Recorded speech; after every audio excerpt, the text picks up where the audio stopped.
Hey, I just wanted to pop on because I got a hit this morning, as I usually do. And there's a couple of places when I'm on a walk or in the woods, in the shower, and coming home from the gym. So all of the blood is flowing through my brain and my body, and it just opens me up.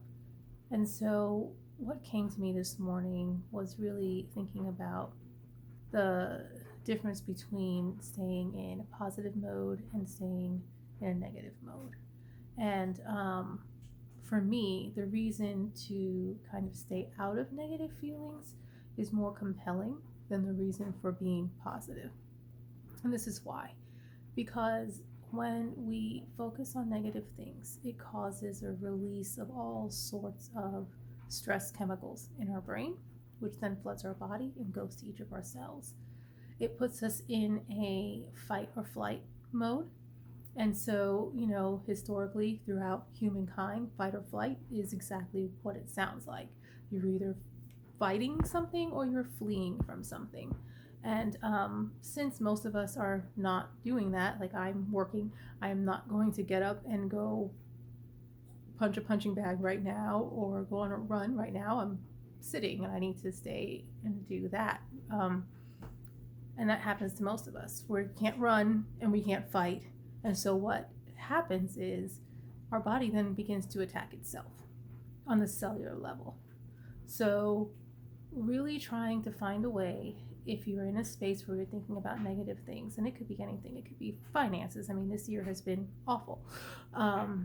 It could be, relationship issues. It could be issues with the children. It could be something simple like car issues. It could be anything that our mind chooses to focus on. Is to really kind of get out of that negative kind of loop. And one way that I like to do that is, of course, meditation. And if that doesn't work, I like to go for a walk if I can. If not, I just pop out on my balcony where I can see nature and be in a little bit of fresh air. Another trick for me is to take out some candles and burn some candles. Aromatherapy is awesome. And, or use my essential oils and my diffuser. And just sometimes, even just taking 10 seconds to practice breathing is really, really great. So, just, sitting up as straight as you can and breathing in. And when you're breathing in, think about what oxygen is doing for your body. It is going into each and every single one of your cells throughout your entire body.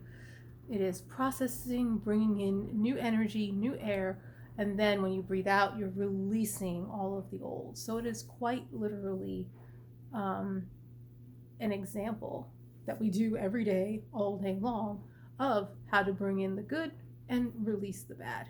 So just doing that, and when you breathe, don't just breathe into your chest. A lot of times we do that. We want to breathe and let our bellies expand. So this is something that is practiced, a lot in yoga. And you will see babies breathe like this because this is the way we're supposed to breathe. So you breathe in, let your belly expand, and then breathe out and contract your belly. And do that for a few, it doesn't even have to be long, it could be 10 seconds. And what that does is it stops that negative feedback loop in its tracks so that you can just move forward. And even if you can just do that just for a few minutes a day at a time, eventually your body will automatically, your brain will automatically start doing this on its own.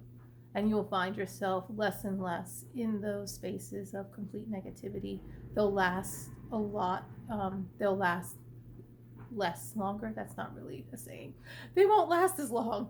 And you can move on with your day and move on with your life and not constantly bombard our bodies with the stress chemicals that really just deteriorate us on the cellular level.